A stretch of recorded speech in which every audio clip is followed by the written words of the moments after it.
Thank you for listening to a Vietnam podcast by 7 Million Bikes. My name's Neil Mackay and I'm your regular host. If you're a regular listener, you'll know that I'm taking a break from hosting season 9. I wanted to bring some fresh voices to you. So I have an unbelievable lineup of guest hosts coming to you throughout season 9, interviewing people connected to Vietnam and sharing their story. I want to give a massive thank you to all the members of the 7 Million Bikes community. This podcast wouldn't exist without your support. It means so much to me and it keeps me going and it keeps me producing episodes for you. So even though I'm taking a break from hosting, I'm still fully here making sure that we have quality episodes every week for you to listen to. If you are interested in joining the 7 Million Bikes community, the link is in the show notes. You can join for as little as $90,000 a month, which is a few bucks. You can stop at any time. You'll get episodes early. You'll get free tickets to comedy shows and quiz nights, and you'll get invites to special member-only events, like our birthday party that we just had, which was only for guests and 7 Million Bikes community members. So if that's something you're interested in, check it out. It really means so much to have your support. We can't produce this show without it. Also, a massive thank you to Garrett McLean, our audio engineer for season 9. Lewis Wright for creating the theme music to a Vietnam podcast, which still gets more compliments than the actual podcast itself. But I'm not bitter because it is amazing. So thank you so much to Lewis for creating that. It's an amazing piece of music. And also for all the support that Lewis gives technically and with equipment. He's another person that this podcast couldn't exist without. Thank you to everyone that supported in any way. And of course, a massive special thanks to my wife, Adrienne Lopez Mackay, the #1 fan of a Vietnam podcast, and who without none of this would be possible. So massive thank you to her and everyone else involved to make this happen. So again, thank you so much to all of our guest hosts this season. Thank you so much to our guests, and thank you to you for listening. Enjoy season 9 of a Vietnam podcast.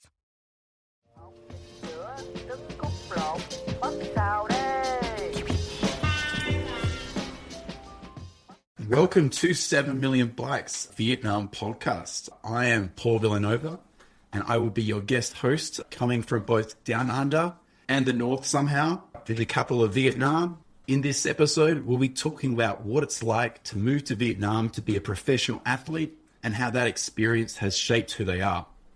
Myself, I moved to Vietnam in 2019 after a long-term breakup to be a basketball coach. Since moving to Vietnam, I've gained the courage to try new things like comedy that I would never have had the courage to try if I had not moved abroad. I've run and performed in comedy shows all over Vietnam, as well as returning to coaching basketball as a living as COVID conditions have improved. My guest today is a professional basketball player, national team captain, business owner, and entrepreneur, Justin Young. Welcome to the podcast. Thanks, Paul. It's good to be here. Thanks for inviting me. Yeah. My pleasure.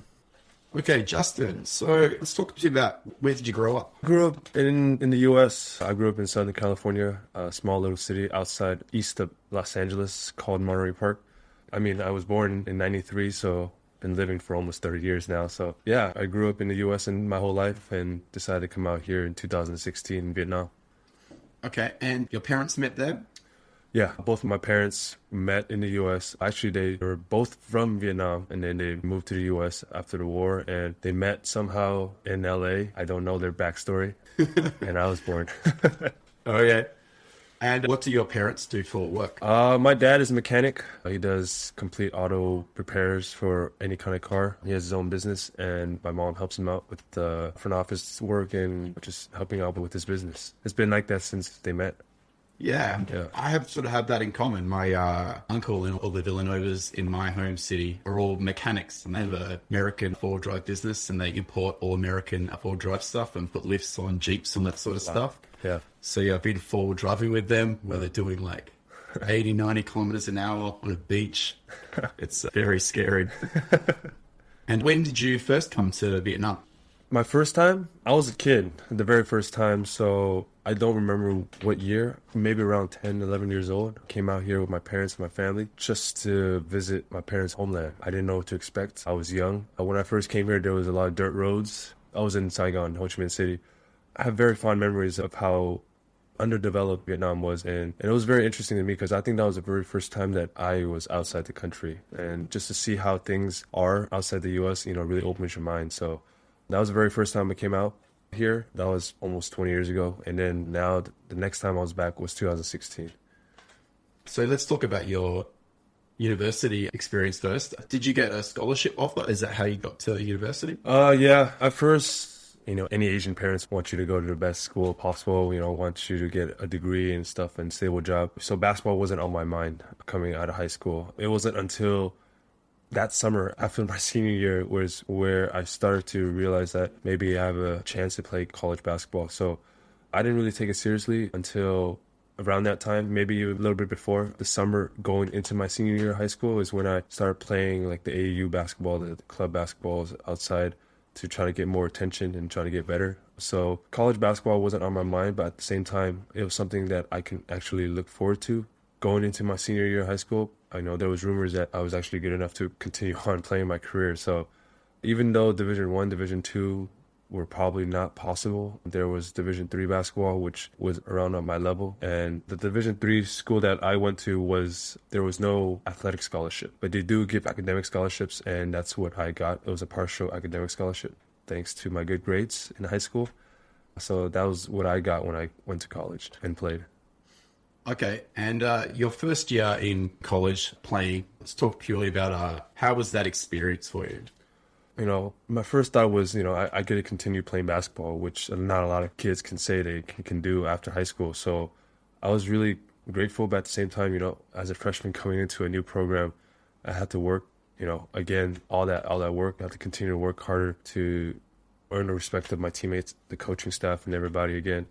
So it was a new experience for me, for sure. But, basketball is the same wherever you go. So that's something that I took with me through my high school days and continue to just work on my game, and my first year was, kind of rough, up and down, new coaching staff, new coaching style, new teammates, not knowing if I would fit into the team, not knowing if I would fit into just school in general. So basketball was the main thing that kept me motivated, kept me going throughout the school years. But it was great. It was college first year, freshman year, first time out of your parents' home. It was fun, all in all, yeah. Okay, and after that first year, second year, looks like from looking at what I could see online, you played a lot more minutes and you felt like you had a regular spot on the team and they sort of knew who you were and trusted you. Yeah. So that summer I really worked hard, just trying to get more minutes, how to compete. And that's something that kept me going, is the competitive nature I have with basketball and trying to earn my spot as not only more minutes, but also starting five possibly. And, it took a lot of myself to try to get to that spot, during the summer, preseason, all that stuff. It was hard work, but I think it paid off. Like you said, I had more minutes, a bigger role on the team, and I think it just attributes to what I am competitively. Mm-hmm. So you played 4 years at college. Which year would you say was the best team year, like the year your team did the best? Definitely my junior year, my third year. We were ranked nationally. I think the highest we got was 15th in the country, which I don't think our school champion has ever done. We did go to the big dance that year, the NCAA tournament, because of, I think it was an at-large bid. Sorry, no, it was an at-large bid. We won the conference championship that year, so we got an automatic bid. I mean, that was another experience. That was crazy, but that third year was definitely most memorable. Yeah, and like if I look at the stats, like not from a basketball person, it looks like basically to hear that you've given up how many shots you were taking per game. So you sacrificed some of your personal achievements you could get, but like you said, it was your best team year. Mm-hmm. Do you think that's a trait that you have as a basketball player? Definitely. For me, personally, I don't look at stats as like something that I need to be a good player. You look at guys like Draymond Green in the NBA, and I think that's a big comparison of what I am as a player. I get players involved. I get play defense. I do all the little things to try to help a team win. And I think I've learned that since college. That's when I became that kind of glue guy, I guess, the defensive role player that people look up to. And offensively, I may struggle at times, but that's something that's going to be constant is defense. And that's what I strive for, to be perfect at, is that defensive player for the team, that they can rely on someone to stop their best player. Yeah, absolutely. I think every coach would say that they want that player. They want that player on their team. Like, not everyone can be Kobe, taking all the shots, making all the points. Like, you need everyone. And it's a real teamwork thing, right? Yeah. Mm-hmm. In your fourth year, like obviously you progressed and you started every game that season. What were your last sort of memories of that year? I'd say that my third year was the best year that we had as a team, but the fourth year, I believe that we were the closest since we've been with each other for 4 years now and we're seniors, the leaders on the team. we had a pretty cohesive group of guys. We were, believe, in the league, first or second. We were tied or something like that, first, I think. And then, although we didn't win the championship in the conference tournament, we came in second. We lost to Claremont McKenna. I still remember that. So we were hoping for an at-large bid at the worst, but that season didn't go the way we hoped that it went. So it was really disappointing for us as seniors, but that was definitely the most cohesive group of guys that we've had as a team. And it showed on the court, you know. I think even though we had our best year the third year, our fourth year was more fun on the court. We were just playing freely and we knew how each other played, and it was just fun being with each other on the court during that year. Yeah. If we're speaking about things in a we're explaining this to non-basketball people, I think something that I personally love about basketball is the relationships and how you sort of mesh together to form one sort of cohesive sort of ball of energy, right? Like you work together to achieve a common goal, which I think if you're someone who doesn't play sport or never played team sport, you never really develop those skills. And I feel like those are skills that you definitely need as an adult with the other things like work. Yes, I totally agree. Okay. So you finished your college career. How did you get recruited to come over here? A lot of it is luck and timing. So when I graduated 2015, I was going to take a gap year from school, regardless whether I played basketball or not. I was applying for a physical therapy school, a graduate school, and decided to take a year off and apply for a 2016 semester, fall semester. So that 1 year, I was just continuing to work out and play basketball for fun and stuff. But then I got a call from my ex-assistant coach at the time in college, and he said there was a tryout for this Vietnamese basketball league that's coming up, and that was, I guess, spring of 2016. So I went to tryouts. And it was in Southern California. It was in Orange County, close to where I live. So it's like, might as well go try out. Perfect, right? So I tried out and pretty much killed the competition out there. And the coaches at that time, he was the national team coach that was there. There was a couple players that were playing at the time that was there to check us out. And I mean, all the coaches loved me. So I was immediately offered a position in one of the teams out here in Vietnam, starting the league in 2016. So it happened kind of pretty fast. And I was super excited about it. Like, I was pumped up that I get to continue playing basketball and also become a professional basketball player now, which not many people can say after college basketball. So it was all happened by chance. If it was a year earlier, I was still in school, I wouldn't have made it. If it was a year later, I would have been in school, in graduate school, so it's all that timing that worked out. Everything happened at the right time. And if it happened a year before or after, I would not have made it out here because I would just been in school and there was no chance for me to come out here. Yeah, you would have focused on that, right? That seems like the grown-up thing to do. Yeah. This basketball dream. So just to be clear, that was the inaugural first year of the professional league in Vietnam. Yes. So yeah, it's very cool to think you're a part of that, a piece of that. Obviously, you came over as a heritage import the first year, is that correct? Right.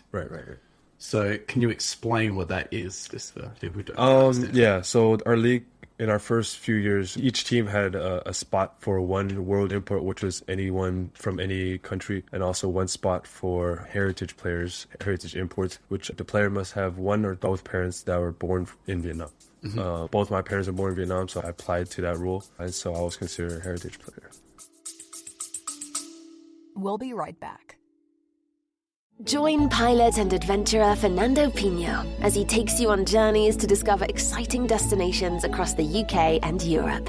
You'll fly with him to hidden gems and experience local culture, from bustling streets to serene hideaways and the best places to eat, sleep, and play. Travel Plans is more than a podcast. It's your ticket to exploring the world and its history with a friend. In this episode, we are flying to discover a beachside paradise perfect for the whole family. Discover golden sands, activities galore, and even free childcare so you get your own break too. Why am I still here? Yeah, cool. It's cool. And then, yeah, it must be very exciting to be able to come back to your country, your parents' country, and play the game that you love. That must be very exciting. Obviously, you'd been to Vietnam before that, but when you came back as a basketball player, what were your first impressions upon entering Vietnam then, like in 2016? At first, I mean, I knew what Vietnam was like already, so there was like no culture shock for me. I understand the street food. I understand the people driving motorbikes. I understand all the personality that people had. What I was shocked about was I didn't know basketball was a thing out here in Vietnam. So when I was out here as a professional basketball player, no one who knew what that is. And I didn't realize that basketball, there wasn't even a sport of basketball in Vietnam. There was like basketball courts and stuff. So I was shocked in that aspect where I would go to practice and there would be basketball courts. There was actually some kids that were playing basketball. Obviously not as much as today, but there were kids, holding basketball, knowing how to play basketball. There's grown-ups that play pickup games once in a while. And so I was kind of surprised at that point where, it could be a really big thing. Basketball, there's a pretty young population out here in Vietnam that still likes to be active and stuff and find some sport to play. So. Yeah, totally. I think basketball has a benefit for growth in the fact that it's a cool sport, right? Yes. Like all the famous players are very visible. Like you think of the NBA, even if you're not into basketball at all, you've heard of Steph Curry, you've heard of Kevin Durant, you've heard of LeBron James, Kobe Bryant, all these guys. It's so player-centric and you see their faces are everywhere.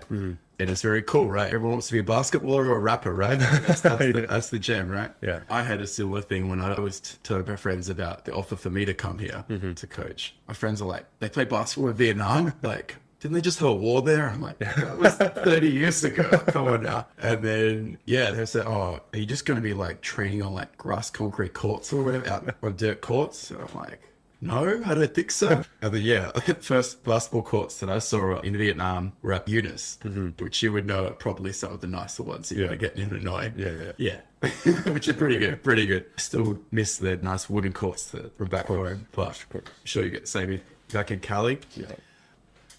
So your first year, you come over and you were based in Saigon for that first year? Yeah, I was. Ho Chi Minh City Wings.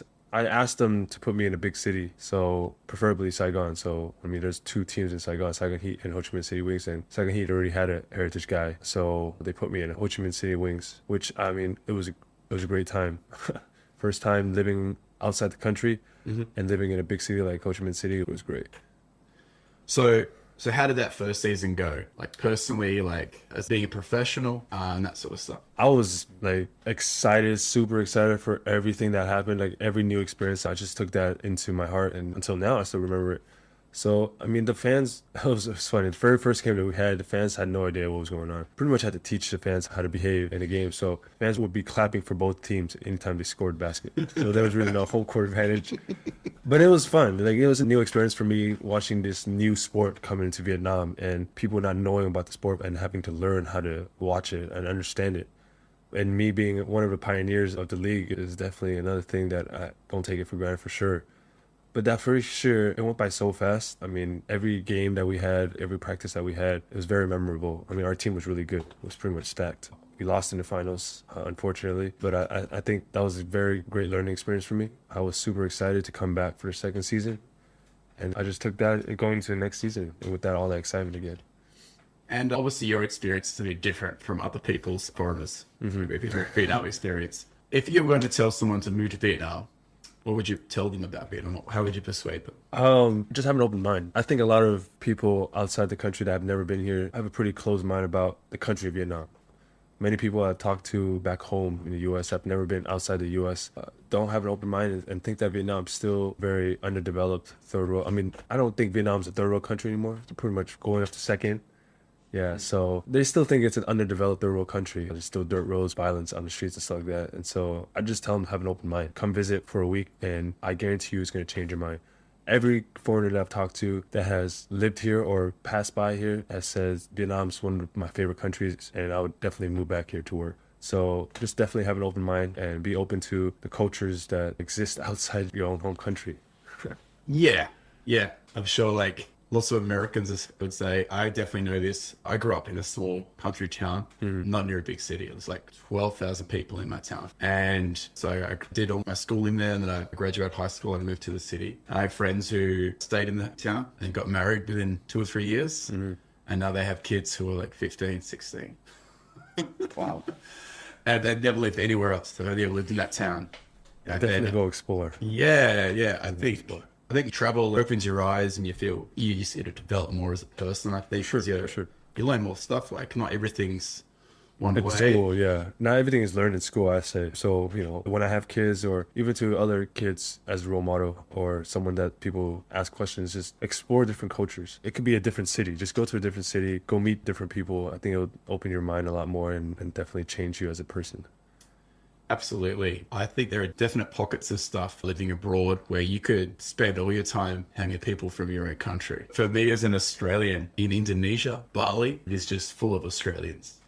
And it's like $60 US return flight from my home city to there. Oh. So like everyone just goes there and it's because it's so cheap, everyone goes there. It's probably the closest flight, right? Closest flight Yeah. from Australia, right? Into Closest regular flight, closest cheapest flight. Yeah. But I remember going there and hating it because, like, one, there's just Australians everywhere, and then two, all the locals are just saying like, "Good day, mate," like, and all this sort of stuff, and I'm like, I want to be a weird nobody that no one wants to talk to, or just, where are you from? I want that. I don't want, good day, mate. Would you like some Vegemite? Like, no, I don't want that. I've had a friend back home ask me if the food in Vietnam is the same as the food in Bali. Oh my God. And I'm like, no, man, there's McDonald's is different. So you finished the first year, and then in your second year, did you stay in Saigon or did you move up to? I moved to Hanoi my second year. I play for the Thonglong Warriors now, then and still now to this day. I decided not to go back to the Ho Chi Minh City Wings, mainly because there was a whole restructuring of the organization. The general manager was not there. The whole team was going to be disbanded. And so I didn't want to go back into a team that was going to restart again, all new again. But, you know, irony of it is that I went to a team that's completely brand new. At first, during the draft, my hope was I was going to go to the Hanoi Buffaloes because that same year, 2017, I played for them in the Thai League. There was a Thailand Super League that Hanoi Buffaloes has competed in 2017. So I wanted to play for that coach again. But, you know, things didn't work out the way it's supposed to go, just like Vietnam is. Yeah. So during the draft, the new team, Thailand Warriors, had the first pick, so they picked me up as their first pick, and the rest is history. I mean, I won a championship that first year, 2017, so couldn't ask for a better situation, I guess. Yeah, like new team with the championship. Well, that's great. That's great. And obviously you've played every year since. That's been the only championship you've won, but you've been back to the finals how many other times? Third time in 2020. 2020 was the third time. Mm-hmm. This year is the seventh. 3 out of 5 years. Last year I don't really count because of COVID. So. Yeah. So we'll talk about it briefly. Mm-hmm. But during COVID, you were in a bubble. So playing like you and all the other professional basketballers and all the staff, and you were playing in like a bubble in a league. What was that like? Oh, I mean, we watched abroad, you know, the NBA, how they did their bubble in the Disney World during COVID. And so I think they want to try to copy something like that. Definitely wasn't anything like Disney World. Stayed in a hotel 24, actually not 24/7. A couple hours we got to go out to practice at the gym and play the games. It was a beautiful city. But it was in Nha Trang. Unfortunately, we couldn't even go out to the beach, which was literally 5-minute walking. We can see the beach. So it was a tease every day. But at that time, me personally hated it. I'm sure a lot of players and coaches and everybody who was in there also hated it just because we were away from family during the toughest times probably anyone would have ever. But the only good thing that was happening there was basketball. I mean, it was due to basketball. We were still there with our teammates and people that we were close to. We got to hang out with them 24/7, pretty much anybody. Could be from a different team as well. But the whole organization was, I mean, at the time, I thought it was crazy. Like, we had sometimes practice 30 minutes. Sometimes we don't have practice. The court was, indoor court in the hotel was messed up. Timing was crazy. There's COVID testing almost every day. It was a mess. But, you know, looking back at it, it was probably one of the best solutions that we had during tough times last year. Yeah, like you're talking about it being not the best, but obviously there are darker things happening in other places of the world with COVID and stuff. Yeah. So it's all relative, I guess. But you can't really experience what you're in, right? You can't really empathize. One of the things that struck me is that you could be there for other people in that sort of situation because you were sort of stuck where you were, right? I had that sort of experience in terms of living abroad and then being at funerals for someone that I cared about, that I know for a long time back home, and then not being able to return one for obvious reasons. And then two, I think the biggest thing about funerals and stuff when it's about them is being there for other people, right? And it's the same thing. You're stuck in that situation. You can't be there for other people. You can't. Yes. Yeah. Have you ever done, it's pretty off track, have you ever done a Zoom funeral? No, I have not. Never not. That's something new I've never heard about either. Yeah. I've done one. It was very weird. I bet you've never been asked that question before also. Yeah, definitely not have. Yeah.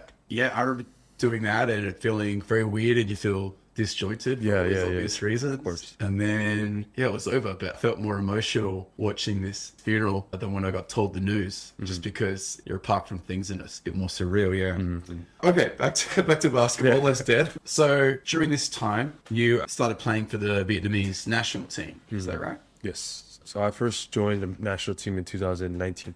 Yeah, the SEA Games. It was SEA Games 30 in the Philippines. So yeah, 2019. Okay. And what was your experience like playing for the national team for the first time? It was an honor. It was a great honor just to represent the flag. Crazy how when I was younger, I would never have imagined, first of all, playing professional basketball. Second, playing on a national team. I didn't think I was good enough to play on any national team. So, to be considered on the national team and playing for the country where my parents came from was definitely a huge honor. Great experience. That was probably one of the best times I've had as a professional athlete. It was to play on the national team that year, 2019. And how did you guys go with that tournament? We got bronze medal in the SEA Games. So first was Philippines, second was Thailand at that time. And so we lost to Thailand in the semis and beat Indonesia for bronze medal that year. First medal ever in Vietnam history, basketball, over 60 years, I think, something crazy like that. So that was very successful, I think, in my books as the national team of Vietnam. I pretty much shocked everyone in the whole region, Southeast Asia, that a bunch of us, I guess Vietnamese Americans and Vietnamese locals can come together and compete at a high level for Vietnam. Yeah, like, let's talk about national teams for a second. I remember when I first got the job offer to come across here to coach, I would just do some Googling about the VBA and about the Vietnam national team for basketball. And I think when I looked at it at the time, you were ranked like 126 in the world for the men's rankings. Australia was second. And to give you a point of difference, I think Seychelles was the spot after you, which I think is this tiny I have no idea. African country of like 500,000 people. So yeah, the country you've never heard of is Vietnam's just better than in basketball. And were you the captain in that 2019 team? I guess so. I mean, I think they appointed me captain. I don't remember.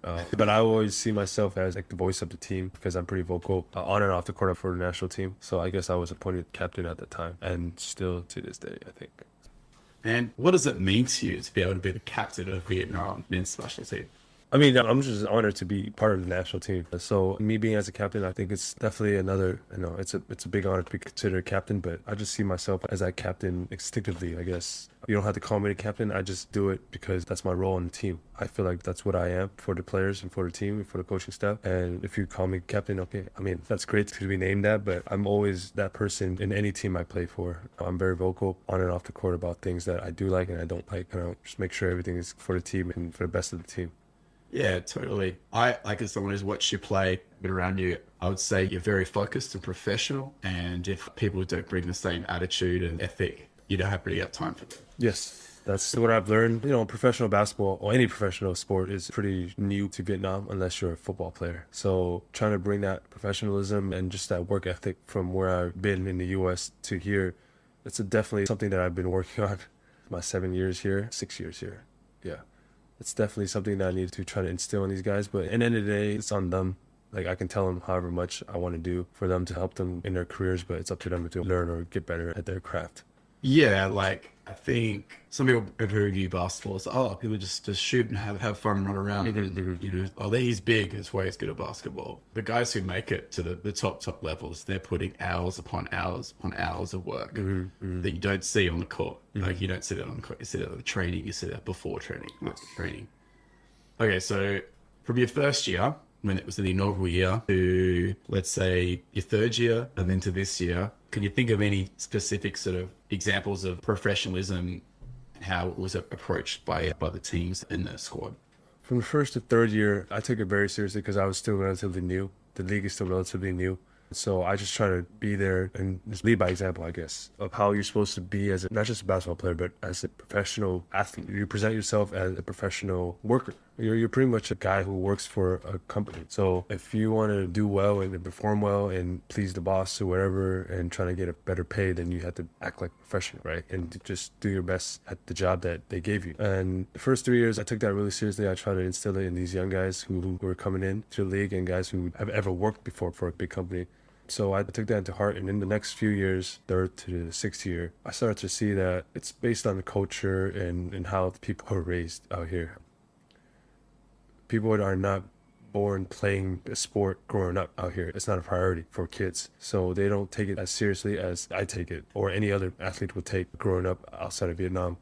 So it was very hard for me to try to persuade them to take it professionally when they grew up as, school first. And these young kids growing up, they have to go to school 24/7 pretty much. And so sports was secondary and the parents don't want them to play. It's a big thing that we have to try to change for these parents if you want a sport like basketball to continue growing in Vietnam, because we need these young guys to come up, the next generation, to pick up where we left off when we retire. Right, totally. I find it a bit confronting as well and annoying, and then I walk a line with it at times where you're trying to encourage good habits and good culture, but then you're in the same way you want to respect the culture that's already here, and it's like you're not coming in to put it down or insult it, right? Like I find that can be quite hard as a coach with some things. Also, I think it's a bit weird in Vietnam that basically for a lot of kids, especially in the north, basketball is court hire and that sort of stuff is very expensive. And so generally a lot of the kids who play ball, they're from wealthier areas and have to pay to play.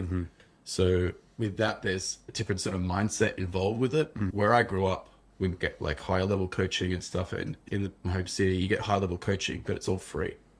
So like the highest level I coached in Australia prior to coming here, state level, and bigger kids, and the community in the club that I work for was from like a poorer socioeconomic area. And so all the kids that I coached, basically most of them were all like first generation Australians. So our kids from Sudan, Iran, Malaysia, South Africa, like a real UN of a team. And because nothing was given to them and they had to grit and grind at it so much more, that their love for it was really there and the work ethic was really there. Whereas if your parents are just paying for it, just in further, you don't, my parents paying for this, well, I don't really care. Yeah. It was definitely a disconnect for that. Okay, so talk about that professional attitude and stuff when it comes to preparing for sports and stuff. How do you like mentally prepare to play? I mean, I've been doing it for so long now. I don't really know how to explain it in words, how I mentally prepare. During the day, I just picture how I'm going to play during the game, what the game plan is for the other team, and just go through my regular routine. I have a game day routine that I do every game day. Let's say for this season, I wake up, eat breakfast, and go to shoot around in the morning usually, and then come back for lunch, and then just relax and eat another snack 4 hours before the game. I don't take naps, so I eat a snack 4 hours before the game, get myself prepared, stretch a little bit in my apartment, and then I head out for the game an hour and a half before. I get to the game, get to the court, and do my pregame warm-up stuff by myself. And throughout that whole time, I just have to just picture what's going to happen in the game and all that stuff, and just block out any distractions that may be there during that day or before whatever happened. Try to distract it and just focus on the game that's kind of come that night. And that's usually what my game day routine is, and that goes from the night before I sleep to game day to tip-off. Okay, let's talk about 3 more quick things about basketball, and then we'll ask some different questions. What would you say your career highlight in college was? Career highlight? I don't know if I really have one. I'm not really a highlight type guy. One thing that does pop up in my mind is I did dunk on somebody in college. I don't remember what year, maybe my junior year or senior year. I did dunk on somebody. That was a great feeling. I think that was the first time I did it on anybody in my career. So I'd say that's my highlight of my college career. I think I already know the answer to this one. What about your career highlight playing here in Vietnam in the professional league here? In the professional league or just in general in basketball? And let's just say in Vietnam, we'll leave it open. Definitely winning the medal for SEA Games for the national team. That was probably the best feeling I ever had. Was 2019 in the Philippines, holding up the 2 medals I got, the 2 bronze medals I got, one for 3x3 and one for 5x5. Definitely a very prideful moment for me. I almost teared up, but I held in my emotions. It's okay to cry, mate. I'm Yeah. all about crying. Okay, so if you were not a professional basketball player, what would Justin Young be doing? I'd probably not be in Vietnam, to be honest. I'd be back home being a physical therapist for some business, working 8 to 5, doing the same stuff over and over again, which sounds boring, but gets paid and gets the job done. I just live a normal life. Some people would say basketball is just the same stuff over again as well. True, but that's something that you love. I mean, something that you love, and you don't have to work from 8 to 5. Right. I think it's like you love what you're doing and you never work things in life. Yeah. Okay, let's change the tone. So you were married? Yeah, I'd say so. In Vietnam, I guess I'm considered married since after having the engagement ceremony, considered a married man. Well, you're engaged at least. Engaged, yes. Okay. And how did you meet your wife, your fiance? Through basketball. She's a longtime Silent Heat fan. She works for their parent company and she works marketing there. So marketing and like communications, that kind of stuff. And so she was planning an event for SEA Games after we came back to Vietnam. There was a gala dinner that she organized and everyone attended. I think that was the first time I actually like met her. Well, there was a time before for a video shoot that she was there and she wanted to see my medal and my bronze medal and stuff. I let her see it. But then the second time I met her was at that gala dinner. And so that's when I first, really got interested and just asked her out for lunch. She asked me out for lunch first. It was just a casual friend thing. Mm-hmm. And then after that, I asked her out for dinner and that started it off. There you go. I was a bit confused because were you on a Vietnamese dating show? I was too. Is it like Vietnamese Bachelor? Yeah, something like that. I mean, I don't know what it is, but showbiz in Vietnam is showbiz, and I think the same as anywhere else in the world. More for popularity, more for your image and stuff like that. They say everything was not scripted. She chose by herself, but I think somehow in the end, it somehow still kind of scripted. Okay, and did she choose you in the end? Yeah, she did. She did. So I did win the episode. Let me guess. The questions are like, "Oh, why are you so tall?" Anything like that, or was it stuff like that? Yeah, cheesy stuff. Cheesy stuff, yeah. And it was all in Vietnamese, so I couldn't really understand what was going on until it was my turn, and they would translate in English. But I just stood there for pretty much most of the time. How is your Vietnamese? Would you say? It's getting better. Ever since 2016, it's gotten a lot better. I can understand a lot more now. Speaking, I'm still kind of shy to say some stuff, but I try to say some stuff in phrases. I don't know how to say sentences yet. Phrases I understand and phrases I can speak a little bit to my teammates and stuff. Yeah, I would say you learned basketball Vietnamese, right? Basketball Vietnamese, but also, hanging out with more Vietnamese people and just staying out here longer, doing some business with the people and then taking some classes here and there, Vietnamese classes here and there. I got Plantain lid. Yeah, I've learned to pick up some words here and there. Yeah, this funny thing where I've learned some basketball Vietnamese, which helps, especially when you're coaching kids. Mm. And then I'll be saying the things Vietnamese and the parents come up afterwards and tell me to speak in English. Yeah. Which I could do, but then the kids don't understand most of the time. And then I like to think now my accent is more neutral-ish. But when I first came, my accent was very strong. But I've never lived anywhere else, so it's going to be really Australian. That was funny. So your plan after your playing career finishes, are you going to be here? Are you going to be in America? Yeah, for short-term goals, I'd probably be here just as long as I get my stuff worked out here, business-wise and stuff like that. Just trying to get a stable income, stable life out here first. And maybe we haven't talked about it yet. Well, we've been talking about it, but we haven't made a decision yet. But when we have kids, I don't know if we're going to move back to the U.S. or not to raise our kids back there or here. That's still up in the air. But for sure, in the near future, it's going to be here in Vietnam. So, at least a couple of questions that I have to ask every guest. Mm-hmm. So we asked you the positive of why you would persuade someone to come to Vietnam. Mm-hmm. What about the flip side of that? Why would you persuade someone to not come to Vietnam? I don't know. There's nothing that can say bad about Vietnam. I would think there's certain people don't have an open mind. I'm not open-minded enough to be able to deal with certain things in Vietnam. Yeah, I guess so. Something that I don't like, I guess the easy way to go is something I still can't comprehend out here is there's no personal space. They don't respect your personal space out here. So if you're waiting in line, they'll be literally on your back, just breathing down your neck. Stuff like that. What else? Traffic I've gone to like, actually. I enjoy it. For people coming in, yeah, the traffic would be pretty bad. There's no laws out here, traffic laws. So that's something that, if you were to come here, just be worried about, I guess. Yeah, I think one of the coolest things I've done was my first year, I was at an event here with you, and J1 Hill was the American import on the team. He was on the back of my bike.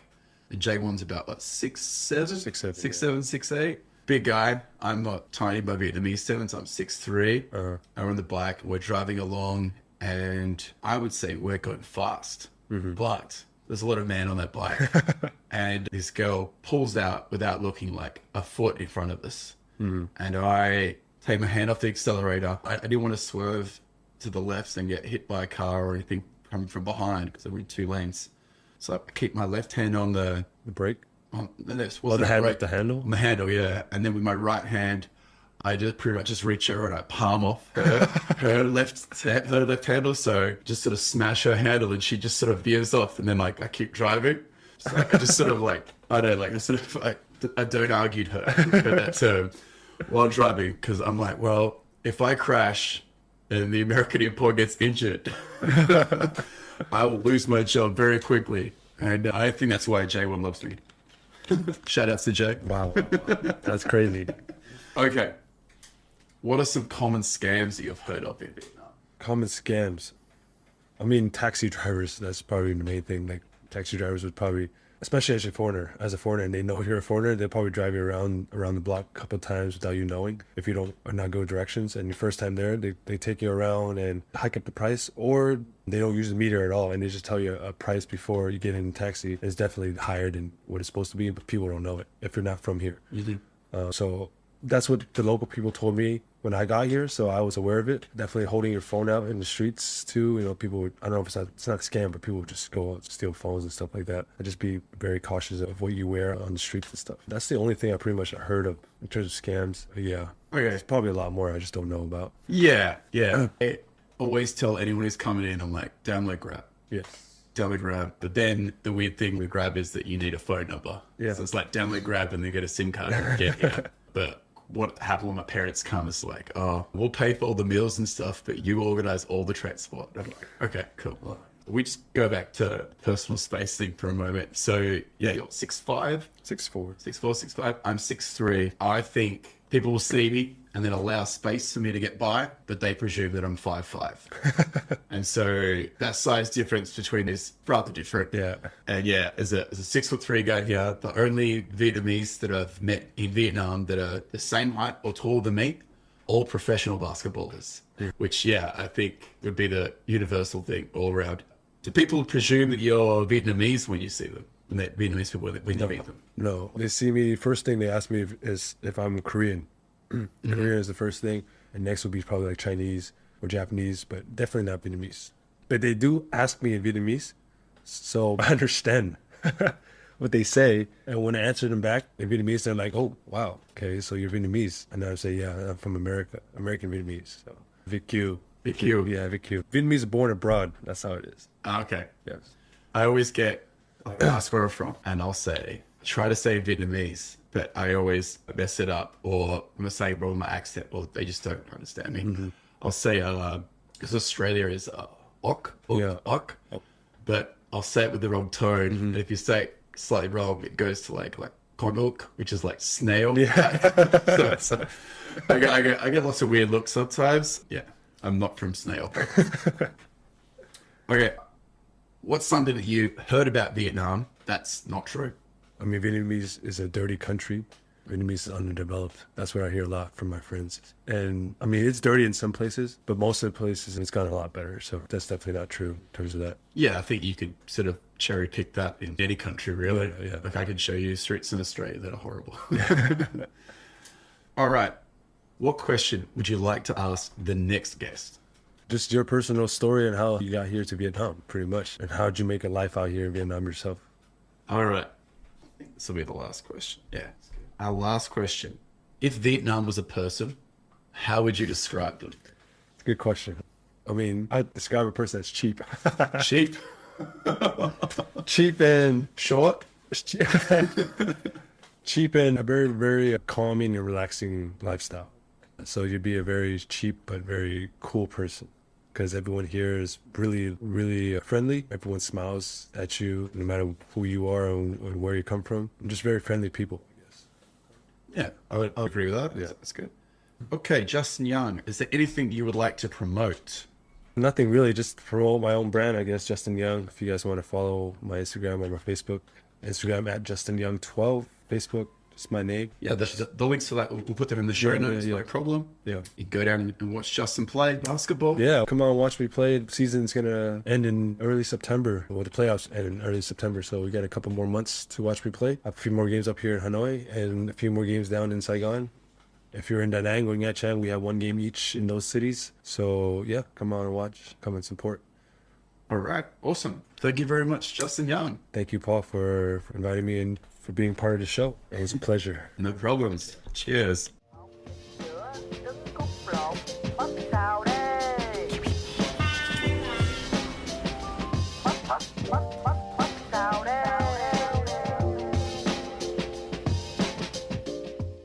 I hope you enjoyed this episode. If you're like me, you may use your laptop at places where you have to use public Wi-Fi. This opens you up to digital snoopers. It's a massive problem. It can be your internet service provider, or you know who, looking at what you do online, or a cyber criminal trying to steal your bank passwords or credit card info, or even a hacker at the next table trying to steal your sensitive data. These days, it is vital that you keep your data safe. NordVPN keeps all of these snoopers away. It makes your internet activity private, protects you from accessing dangerous websites that are phishing for your data, and lets you enjoy your favorite content securely, even while away from home. And it's easy to use, even I could use it. I've actually been using NordVPN for years now here in Vietnam, and I'm excited to be an affiliate partner with them. I've used NordVPN to watch Netflix, BBC, Disney Plus with ease, and I also know that my information and data are safe from prying eyes, whoever they may be. Join now and you'll get 68% off and 3 months free when you go to my link, nordvpn.com/SMB. Just again, for those hard of hearing, nordvpn.com/SMB. The link is also in the show notes. I know nobody checks them out, but go check that out and you can get the link from wherever you're listening to this podcast. As an affiliate partner, it also means that I will get a small commission when you sign up, but at no extra cost to you. So not only will you be getting a great deal through 7 Million Bikes, you get a great VPN and you'll be supporting 7 Million Bikes podcast. Stay safe online and enjoy the shows you love. Any questions, just let me know. You know how to get in touch with me. And thanks for listening to this show. Cheers.